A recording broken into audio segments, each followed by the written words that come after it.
अब सुनो, मन करो। चलिए दोस्तों, मैं महाभारत एकेडमी के डायरेक्टर संदीप सर, आज मैं लेकर के आया हूँ मॉडर्न हिस्ट्री के स्पेशल भाग। वैसे आज कोई भाग उग नहीं रहेगा, क्योंकि कल हम लोग का जो है ना 15 अगस्त है। विशेष रूप से आज हम लोग उस पर डिस्कस करने वाले हैं। तो देखते हैं कि क्या है। आज कोई शायरी उड़ी कुछ नहीं होगा, केवल डिस्कस करना है कि आज हम लोग एक संक्षिप्त में देखना है कि हमारा देश कैसे गुलाम हुआ और फिर कैसे आज़ादी हुआ।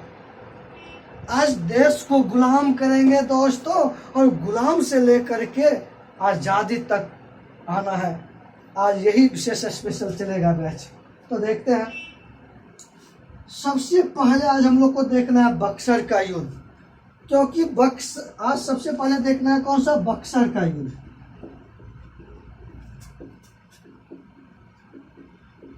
युद्ध 22 अक्टूबर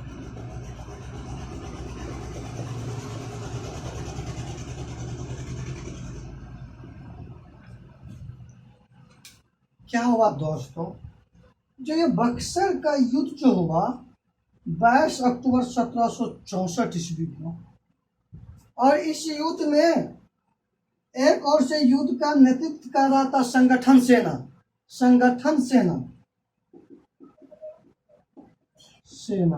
और दूसरे ओर से, अच्छा अभी नहीं आएंगे, पहले हमको अथी करने दीजिए ना। संगठन सेना और इधर से अंग्रेजी सेना अब आ जाइए। संगठन सेना का नेतृत्व कर रहा था मीर कासिम, इधर से कर रहा था हेक्टर मुनरो।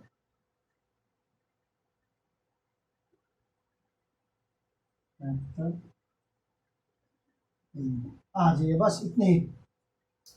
कि हुआ क्या, ये बंगाल के नवाब था मीर कासिम। जब ये बंगाल के नवाब मीर कासिम जब बंगाल के गद्दी पर बैठा 1760 ईस्वी में, जब मीर कासिम बंगाल के गद्दी पर बैठा 1760 ईस्वी में, तो ये ऐलान किया कि मैं अंग्रेज को पसंद नहीं करूंगा। मैं अपने शासक रहते हुए अपने समय में अंग्रेज का हस्तक्षेप बंगाल में बर्दाश्त नहीं करूंगा। और अंग्रेज का जब ये विरोधी हो गया, तो अंग्रेज उसको बिल्कुल ही पसंद नहीं करता था। इसी के लेकर के अंग्रेज और मीर कासिम के बीच में, दोनों के बीच में द्वंद्व स्टार्ट हो गया, झगड़ा हो गया, मतभेद हो गया, जिससे अंग्रेज और इसके बीच में संबंध अच्छा नहीं रहा, बिल्कुल अच्छा नहीं रहा। और उसके बाद ये बंगाल का राजधानी बदला। अब तक था बंगाल के 1760 ईस्वी तक बंगाल के राजधानी था मुर्शिदाबाद। कहाँ? मुर्शिदाबाद। और ये मुर्शिदाबाद से बंगाल के राजधानी लाया मुंगेर। ये मुंगेर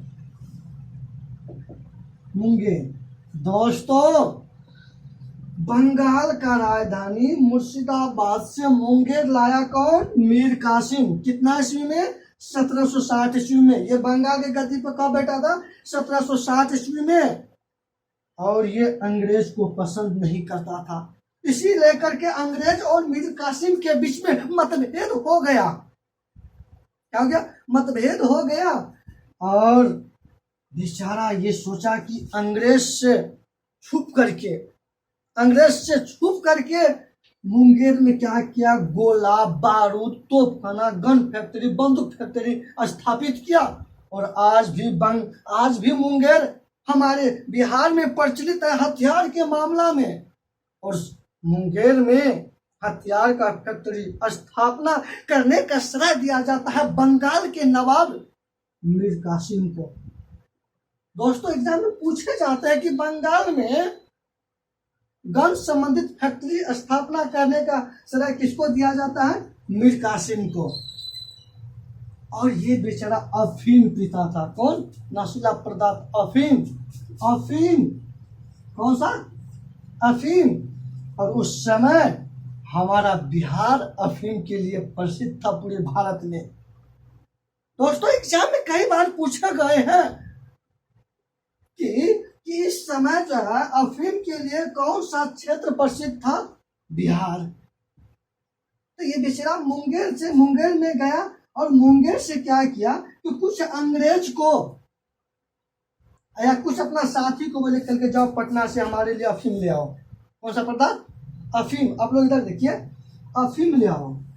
तब इसका साथी अफीम पटना से लेकर के मुंगेर जा रहा था। कहाँ से? पटना से लेकर कहाँ जा रहा था? मुंगेर। लेकिन अंग्रेज सब क्या किया कि पटना में उस व्यक्ति को घेर करके अफीम छीन लिया। अफीम छीन लिया। इसको बहुत बुरा लगा। कहा अंग्रेज का ये औकात, हमारे लिए जो अफीम लेकर के आ रहा था उस अफीम को अंग्रेज छीन लिया। ये मुंगेर में था, गुस्सा में आया, अपना सैनिक को लेकर के पटना पहुंचा। कहाँ पहुंचा? पटना पहुंचा। और पटना में अफीम जो मालिक था, जो अफीम बेचता था, अफीम उस मालिक सहित 100 अंग्रेज को कत्ल करवा दिया, घींच काट दिया। 100 अंग्रेज को मौत के घाट उतार दिया। 100 अंग्रेज को। उस घटना को कहा गया पटना हत्याकांड। दोस्तों एग्जाम में पूछे गए हैं कि पटना हत्याकांड में लगभग कितना अंग्रेज को मौत के घाट उतारा गया था? 100। और यही घटना हुआ, यही घटना बना बक्सर युद्ध का कारण। एग्जाम में पूछे जाते हैं कि बक्सर युद्ध का तात्कालिक कारण का क्या था? तो पटना हत्याकांड। कितना अंग्रेज को मारा गया था? 100 का। इसका इस समय बंगाल का मालिक कौन था? मीर कासिम। बंगाल की राजधानी मुर्शिदाबाद से मुंगेर किसने किया था? मीर कासिम। इसी को लेकर के बक्सर का युद्ध हुआ। कौन सा युद्ध हुआ? बक्सर का युद्ध हुआ। और ये संगठन सेना, मतलब इसके सेना का नेतृत्व कर रहा था ये, और अंग्रेजी सेना का नेतृत्व कर रहा था हेक्टर मुनरो। और ये युद्ध घमासान चला, भयंकर रूप से चला। ये युद्ध घमासान चला, इतना ये युद्ध घमासान चला कि अंत में अंग्रेज ने इस युद्ध को जीत लिया और इसकी हार हुआ। और ये जान बचाने के लिए युद्ध के मैदान से पहले भाग गया। युद्ध समाप्त भी नहीं हुआ, युद्ध का परिणाम भी घोषणा नहीं हुआ। इसको जब लगा कि हम हार जाएंगे, हमारी हार हो जाएगा, तो अंग्रेज हमें मौत के घाट उतार देगा ना, तो युद्ध को छोड़ करके भाग गया। और अंत में अंग्रेज ने युद्ध जीत लिया। और इसी युद्ध ने हमारे भारत पर पूरे अंग्रेज का अधिकार हो गया। इसी युद्ध ने भारत को गुलाम कर दिया। इसी युद्ध में भारत में अंग्रेज का गुलाम हो गया, बक्सर के युद्ध में ही। और इसी युद्ध में जो है बंगाल, बिहार, उड़ीसा तीनों पर अंग्रेज का अधिकार हो गया। और बक्सर युद्ध को एक निर्णायक युद्ध माना जाता है। बहुत अच्छा पॉइंट निकला है, निर्णायक। मतलब एक पहले से दोनों तैयार हुआ। यह भी अपना सेना को तैयार किया था युद्ध लड़ने के लिए, और इसने भी सेना को तैयार किया था। तैयार हो करके बक्सर का युद्ध लड़ा। तो एग्जाम में पूछे जाएंगे क्वेश्चन कि किस युद्ध ने भारत को गुलाम किया?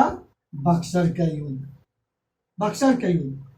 और बक्सर का युद्ध कब हुआ था? 22 अक्टूबर 1764 को। इस युद्ध का तात्कालिक कारण क्या था? पटना हत्याकांड। और इस युद्ध में किसका विजय हुआ? अंग्रेज का। अंग्रेजी सेना का नेतृत्व कौन कर रहा था? Hector Munro. और संगठन सेना का मीर कासिम। लेकिन युद्ध समाप्त होने से पहले ये युद्ध को छोड़ के भाग गया, जबकि इसको युद्ध छोड़ करके नहीं भागना चाहिए। ये कैसे समझ गया कि हम हार जाएंगे? भले युद्ध आप जीतिए, युद्ध को पहले जीत लीजिए, युद्ध को पूरे समाप्त होने दीजिए, कि तब तो भागिएगा ना। सबसे हारने का सबसे बड़ा कारण हुआ कि युद्ध समाप्त होने से पहले भाग जाना।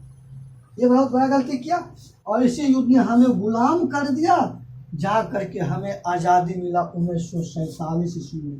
कितना ईस्वी में? अरे हम जो पूर्ण रूपेण अंग्रेज का गुलाम हुए 1764 ईस्वी में। कितना ईस्वी में? 1764 ईस्वी में हम लोग पूर्ण रूपेण से गुलाम हुए, और जा करके आज़ादी मिला कब? 1947 ईस्वी में। देखिए तुरंत छलांग मार दिया, आज़ादी पे चले गए। पहले देखना है कि कब गुलाम हुए, कैसे गुलाम हुए, किस युद्ध के कारण गुलाम हुए, किसकी हार हुआ, किसका विजय हुआ, तब तो जाकर आज़ादी होगी ना, कि पहले आज़ादी हो जाएंगे तब जाके गुलाम होंगे। ऐसा कहीं थोड़ी होता है। अब आइए आज़ादी के बारे में थोड़ा सा संक्षिप्त, ज़्यादा नहीं बताएंगे क्योंकि स्पेशल टॉपिक्स को बताएंगे, क्योंकि हम 15 अगस्त को मुझे बताना है, इसीलिए क्योंकि पहले गुलाम कर देते तब आज़ादी करते हैं। क्या हुआ?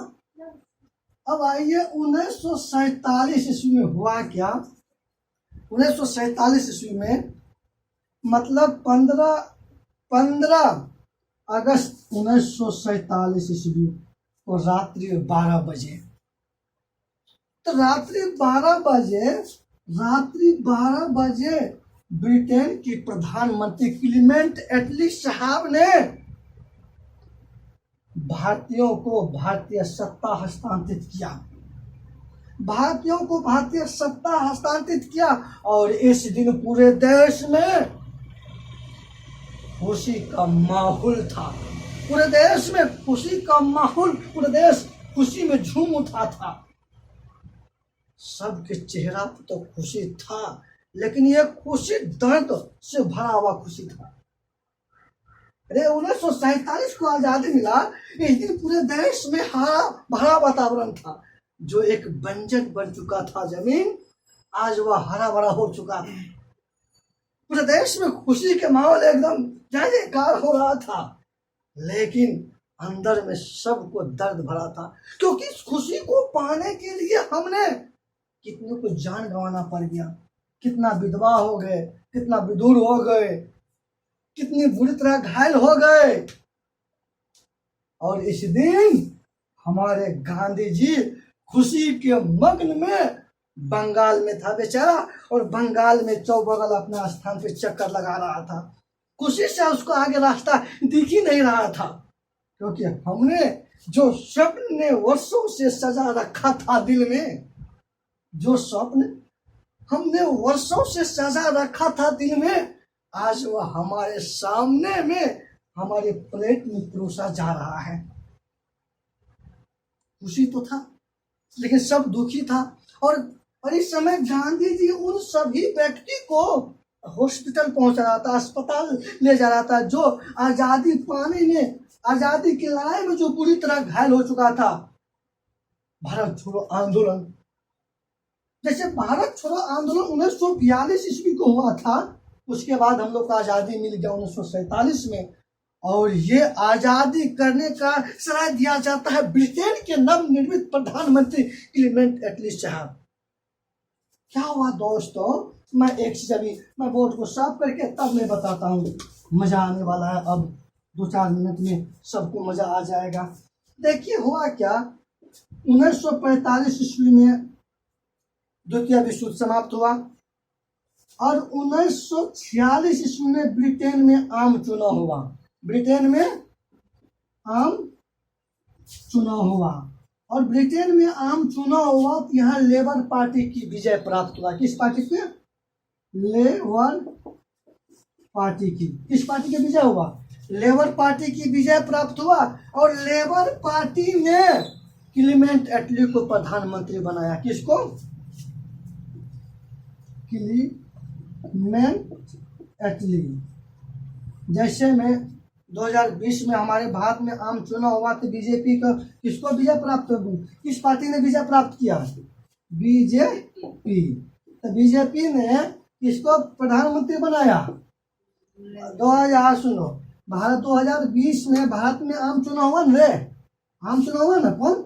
आम चुनाव। किस पार्टी की विजय प्राप्त हुआ? बीजेपी को। बीजेपी ने किसको प्रधानमंत्री बनाया? मोदी को। इसमें भी डाउट है आप लोग को? मोदी को बनाया। उसी जिस प्रकार से 2020 में आम चुनाव हुआ भारत में, और किस पार्टी की विजय प्राप्त हुआ? बीजेपी। बीजेपी ने किसको प्रधानमंत्री बनाया? मोदी को। ठीक उसी प्रकार 1945 ईस्वी में द्वितीय विश्व युद्ध समाप्त हुआ और 46 में आम चुनाव हुआ ब्रिटेन में। किस पार्टी की विजय प्राप्त हुआ? Labour party. और इसने किसको प्रधानमंत्री बनाया? क्लीमेंट एटली। जब ये क्लीमेंट एटली जब प्रधानमंत्री बना ना, तो वह कहा भारत का बही खाता दिखाओ तो क्या है भारत के साथ लफड़ा। यही व्यक्ति था कि भारत के प्रति उदार व्यवहार का प्रयोग किया, भारत की आवश्यकताओं को महसूस किया। हवा से ऐसा होता है, भारत की आवश्यकताओं को महसूस किया और इसने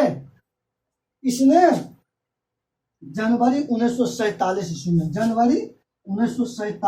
में घोषणा किया कि जून 1948 ईस्वी में भारत को आजाद कर देंगे।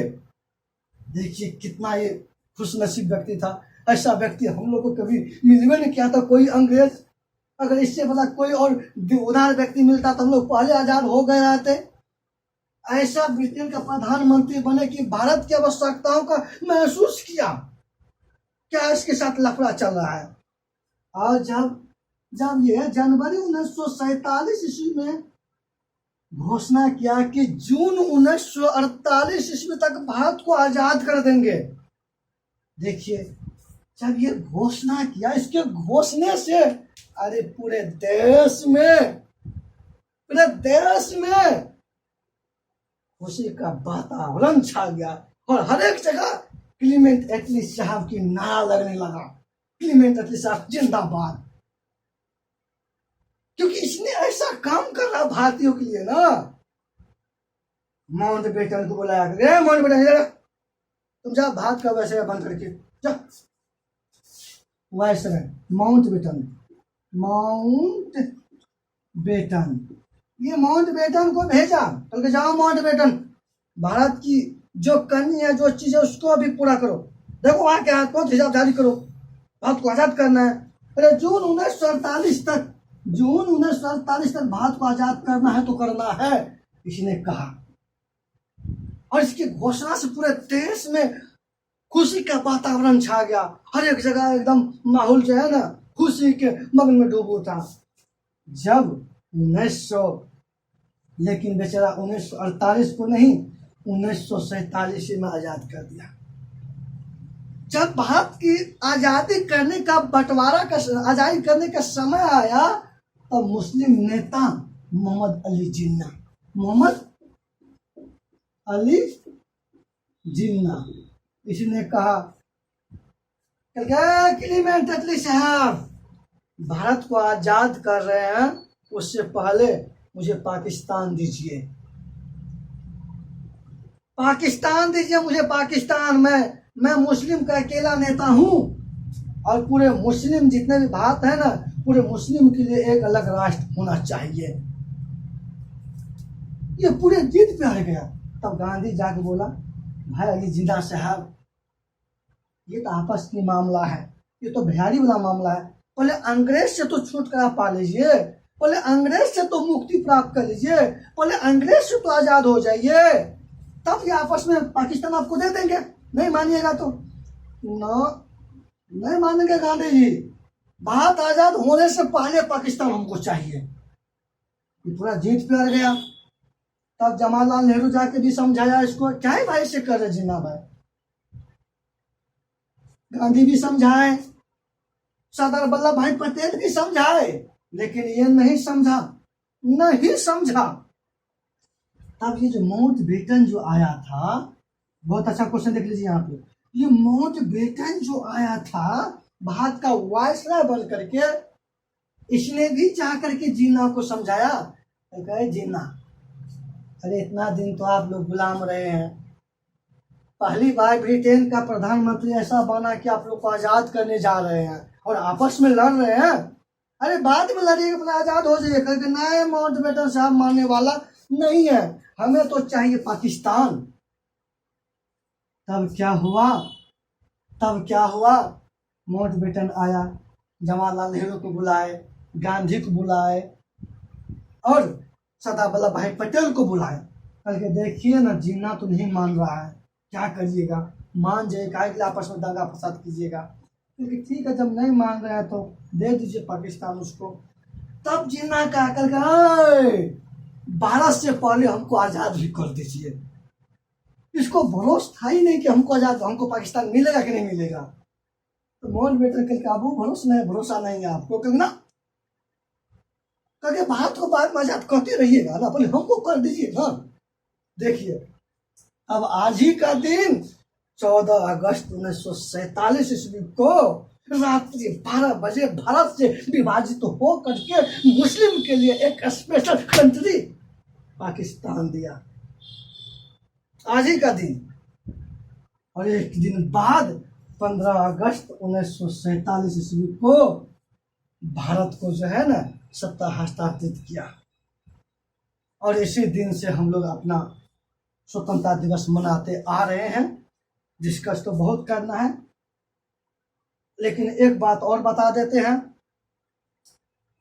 कि हम लोग सर्वप्रथम अपना प्रथम स्वतंत्रता दिवस मनाए थे, स्वाधीनता दिवस रूप में मनाए थे 1930 ईस्वी में।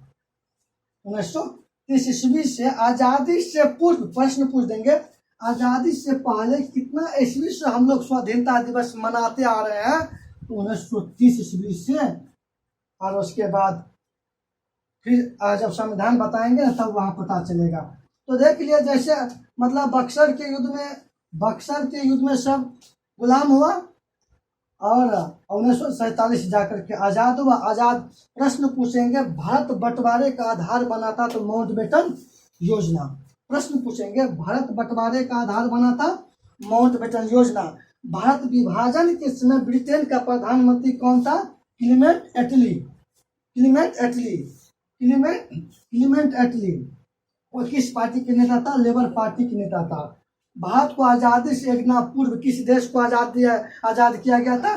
पाकिस्तान को। कब? 14 अगस्त 1947 को। भारत को आज़ादी मिला 15 अगस्त 1947 को रात्रि 12 बजे। और इस दिन हमारे गांधी जी चक्का लगाए थे बंगाल में, और वहाँ पे अंग्रेज को जो भारतीय था उसको सहायता पहुंचा रहा था। इस प्रकार से ये आज़ादी मिला। और आज़ादी के इसके बाद ये तो इसका थोड़ा सा झलक दिखाएंगे आप लोग करके, नहीं तो इसका देने लगेंगे तो पूरा चलेगा। तो यही है आज़ादी, यही है 15 अगस्त, यही आजकल हम लोग मनाएंगे 15 अगस्त 1947 को। इसी के बारे में हम लोग डिस्कस होगा, यही चीज़ है। इस चीज़ के लिए जाना जरूरी था। केवल 15 अगस्त झंडा लेकर के जाकर फहरा लेंगे, सहरसा स्टेडियम में जा करके देख लेंगे, पता नहीं है कि क्या है 15 अगस्त, क्यों हम लोग आए हैं स्टेडियम में। तो आप लोग ध्यान में रखिएगा, कल जो भी स्टेडियम में जाइएगा तो हमारे वीडियो देख करके जाइएगा और तब जा करके मजा आएगा। अगर मजा लगा होगा, समझ में आया होगा तो लाइक कर दीजिएगा, सब्सक्राइब कर दीजिएगा और शेयर कर दीजिएगा, कमेंट कर दीजिएगा, ताकि मुझे मजा आएगा। इसी तरह से मैं हंसते हंसते आपको पढ़ाता हूँ। जय हिंद, जय भारत।